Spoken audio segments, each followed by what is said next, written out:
that the philosophy we're exploring today doesn't say that ambition or strength are inherently bad. The text specifically acknowledges that these traits have their place. Like a soldier, for example, absolutely must be strong. Like if you want to build a bridge or start a company, you need that aggressive forward momentum. You have to push. Exactly. But this exploration is really for you if you've hit a wall with applying that exact same mindset to your internal life. Yeah, if you have a deep desire to walk the path of Tao, which is a path that moves beyond the, ego-driven competitive world. So to understand how to actually find the right tool, we have to look at a concept that most of us are visually familiar with. Oh, the yin yang. Right. And visually, it's incredibly simple. It's just a circle divided by a curved line into black and white sections. Right, very iconic. But philosophically, it is actually a map of how reality functions.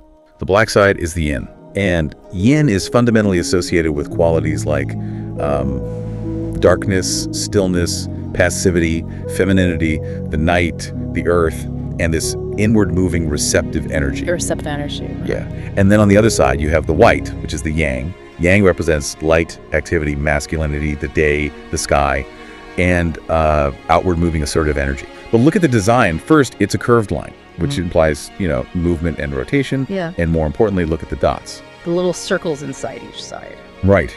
Inside the deepest, thickest part of the black yin swirl, there's a dot of white yang. And inside the peak of the white yang swirl, there is a dot of black yin. It shows us a mechanism of interdependent flow. Yin contains yang, and yang contains yin. When the day reaches its absolute peak of heat and light, the seed of the night has already been planted. When the night is at its coldest and darkest, the dawn is already beginning. Nothing in the universe is purely one thing. They rely on each other to exist. It's like breathing in and breathing out, not a war to be won. Our modern, hyper-ambitious culture is entirely obsessed with the white side of that symbol, the yang, that outward, active, conquering energy. And this philosophy points us toward the exact opposite side, the side we completely neglect, the black side, the yin. Right, the feminine mystery. And there is this incredibly striking guidance from Lao Tzu. Know the male, but keep to the female. Know the white, but keep to the black. Yeah. Because the underlying argument is that this inward, still feminine energy is actually the doorway to all understanding. Walking the path of Tao cannot be treated as an achievement. Why does wanting peace ruin your chance of having it? Because wanting is inherently future-oriented. Desire operates by creating a gap between where you are right now and where you want to be. Right, you're not in the present. Right. Your ego says, I am stressed here, but peace is over there. And to bridge that gap, you have to exert effort, you have to strive, you have to act. But stillness isn't a destination you can travel to. Stillness is the absence of striving. The harder you try to forcefully grab hold of peace, the further it slips away. The very friction of your effort creates more noise in your mind. The desire to achieve, to dominate, to win a streak on an app. Those are ego-driven yang behaviors. The mechanics just don't work. You cannot use the ego to transcend the ego. To explain the mechanics of how this works without triggering our instinct to strive, the philosophy relies on an archetype.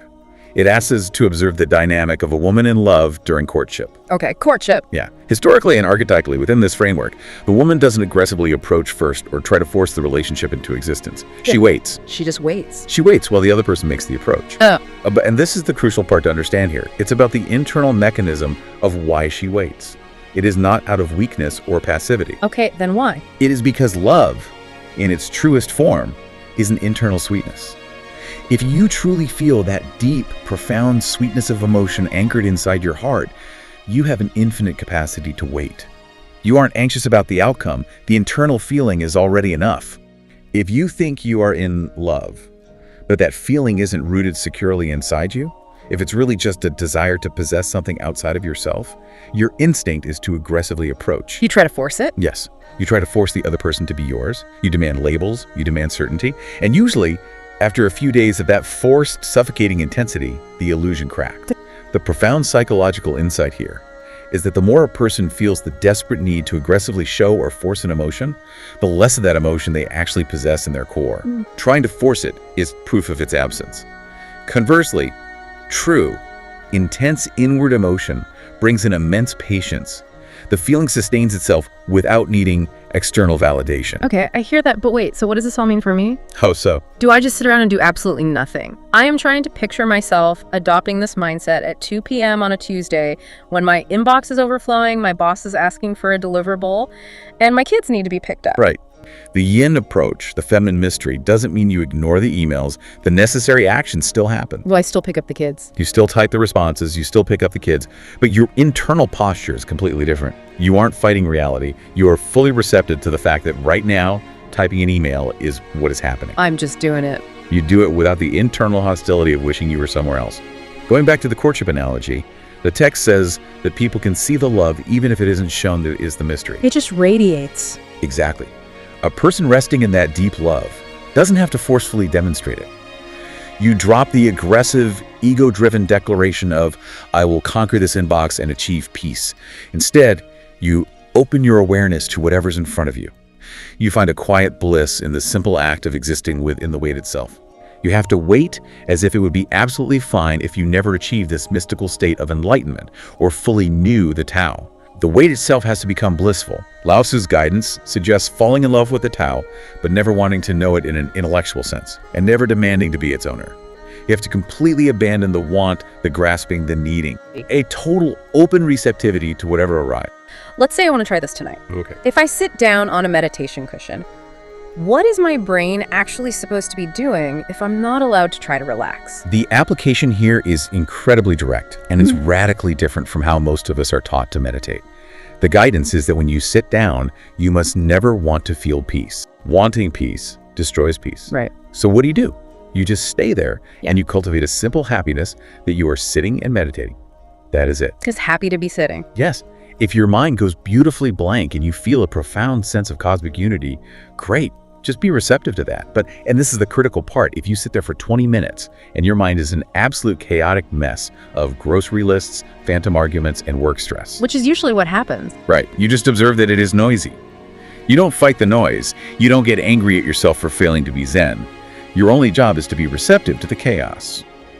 Judging your meditation as a failure is just your ego demanding a specific outcome. True receptivity is the ultimate letting go of the outcome. You're not trying to win at meditating. Exactly. You aren't meditating to become a better, more optimized, or more peaceful person. You are just meditating to meditate. You are practicing the art of allowing the present moment to be exactly what it is without your ego needing to alter it. It is the ultimate gentleness. And Lao Tzu synthesizes all of this beautifully in his final guidance on how to carry this posture into everything you do. He says that you should be strong, but always be gentle at heart. Strong, but gentle. Yes, you must be nonviolent at heart. And you must be intelligent, yet simple. It is the yin and the yang. You can have the capability, the intelligence, and the strength to navigate the external world, the white swirl of the yang.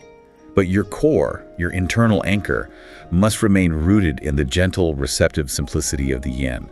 You just fall in love with the Tao. And as you practice that radical receptivity, I will leave you with one final thought to ponder. You know that every side of the Tai Chi Tu contains a dot of its exact opposite, right?